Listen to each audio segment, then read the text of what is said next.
YTN은 지난해 국회 인사청문회를 앞두고 당시 이계호 농림부 장관의 부인이 가족들과 공동 소유한 땅에 불법 건축물을 지었다는 보도를 전해드렸는데요.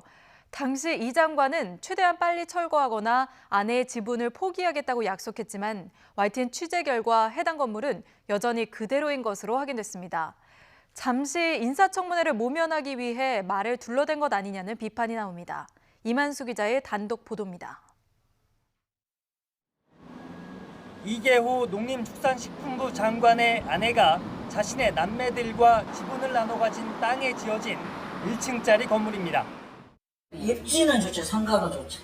엄청 좋죠. 여기도 있고 여기도 개발구역이잖아요. 재건축이잖아요. 하지만 해당 건물은 건축물 대장에 올라 있지 않은 불법 건축물입니다. 지난해 청문회를 앞두고 YTN 보도로 문제가 드러나자 이계호 장관은 서둘러 잘못을 고치겠다고 약속했습니다. 반드시 철거가 돼야 된다고 생각합니다. 그래서 최대한 빠른 시일 내에 철거되거나 아니면 저희 그 땅에 대한 지분까지도 포기하도록 그렇게 하라고 집에 얘기를 했습니다.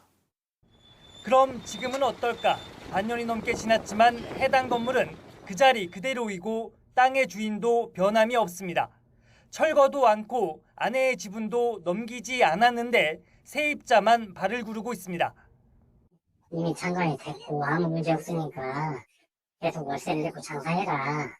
아니면 그냥 나가라. 이렇게 이야기를 하더라고요. 불법 건축물을 관리하는 광주 남구청은 지난해 12월 건축물을 철거하지 않자 이행 강제금을 부과했습니다. 문제는 강제 철거 권한이 없어 무작정 버틴다면 뾰족한 방법이 없다는 겁니다. 저희가 이제 강제 철거를 없다 보니까 실현 안 하시면 이행 강제금을 부과하고 그리고 이행 강제금을 납부를 안 하시면 압류를 하고 그런 식으로 진행을 하거든요.